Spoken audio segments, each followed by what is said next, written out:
قربانی کے حوالے سے منکرین احادیث نے ایک وقت بہت بڑا ہنگامہ اٹھایا اور کہا یہ قربانی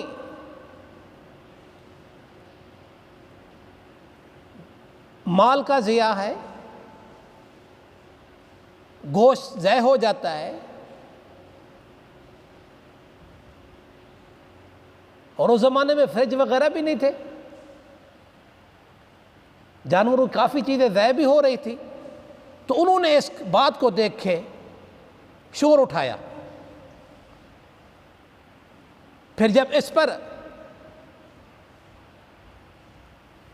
دلائل دی علماء نے تو پھر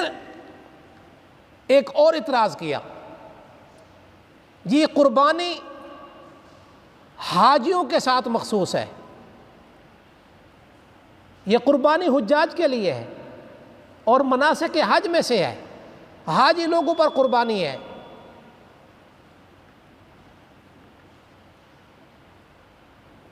سورۃ الحج میں دو جگہوں پر اس کا ذکر ہے، سورۃ الحج کی آیت نمبر 28 میں اور سورۃ الحج کی آیت نمبر 34 میں قریب ہی اللہ تبارک و تعالیٰ نے اس کا ذکر کیا۔ میں مفہوم عرض کرنے سے پہلے، مفہوم بتانے سے پہلے عرض کر دیتا ہوں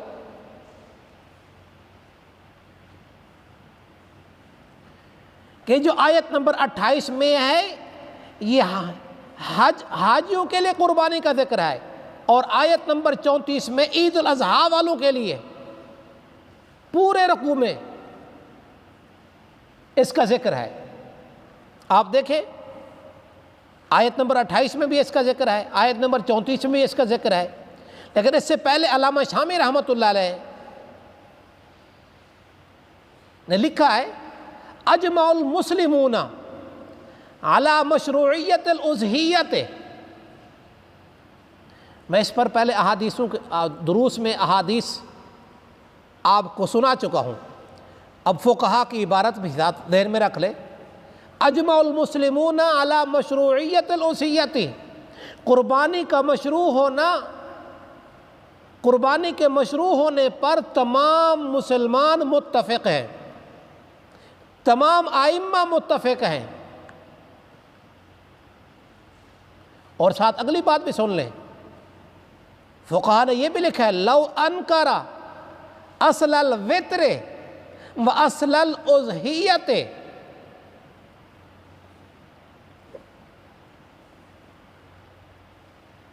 جس نے وطروں کا انکار کیا، جس نے قربانی کا انکار کیا، کافارہ۔ لو انکر اصل الوتر و اصل الاضحیۃ کافارہ، جس نے وطروں کا انکار کیا، جس نے قربانی کا انکار کیا، وہ کافر ہو گیا۔ اب ذرا دیکھیں آیت نمبر 28 میں لیشہدوا منافع لہم، تاکہ وہ حاضر ہو جائیں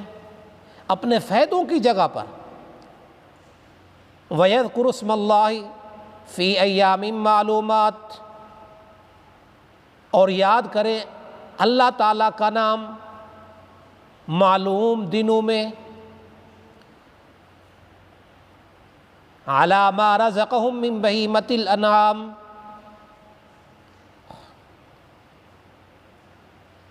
اس چیز پر جو اللہ تعالیٰ نے ان کو روزی دی ہے مویشیوں میں سے، فَكُلُوا مِنْهَا وَأَطْعِمُوا الْبَائِسَ الْفَقِيرَ، پس کھاؤ تم اس میں سے اور کھلاؤ مصیبت زدہ اور محتاجوں کو، یعنی غریب و غربا، خود بھی کھاؤ، غریب و غربا کو بھی دو۔ اب آیت نمبر 34 میں اللہ رب العزت نے کیا انداز اختیار کیا؟ اللہ تبارک و تعالیٰ اس امت کو بطور تسلی کے فرما رہا ہے وَلِكُلِّ أُمَّةٍ جَعَلْنَا مَنْسَكًا، یہ جو قربانی والا حکم ہے یہ صرف آخری امت کے لیے نہیں، آپ کے لیے نہیں، اس امت کے لیے نہیں، بلکہ پہلی جتنی امم گزری ہیں ان پر بھی قربانی لازم تھی۔ چنانچہ حابیل اور قابیل آدم علیہ السلام کے بیٹوں کی قربانی کا ذکر قرآن میں ملتا ہے۔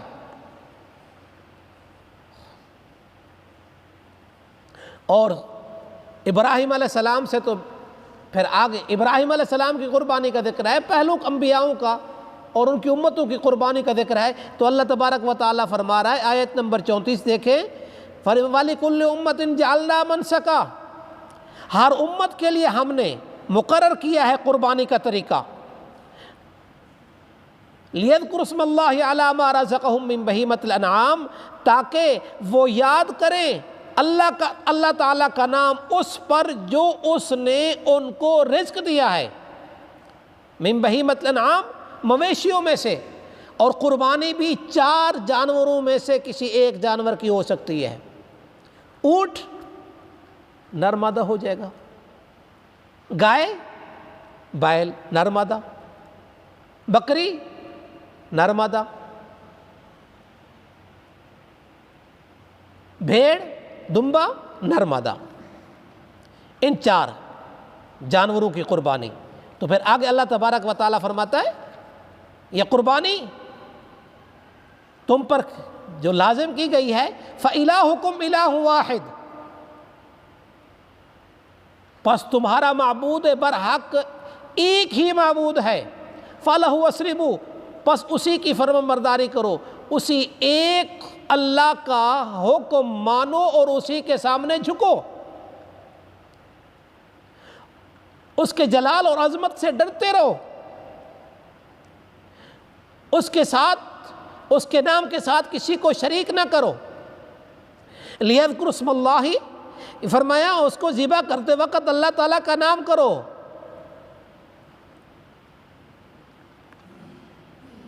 بسم اللہ اللہ اکبر یا بسم اللہ واللہ اکبر، یہ پڑھو اس پر۔ وَبَشِّرِ الْمُخْبِتِينَ، اور عاجزی اختیار کرنے والوں کو خوشخبری سنا دو۔ اللہ کے حکم کے سامنے جھک جانا، اللہ کے حکم کو تسلیم کرنا، اللہ تعالیٰ کے حکم کو ماننا۔ اور ایک حدیث میں آتا ہے فَطِيبُوا بِهَا نَفْسًا، قربانی کرنی ہے دل کی خوشی کے ساتھ، چٹی نہیں نکالنی،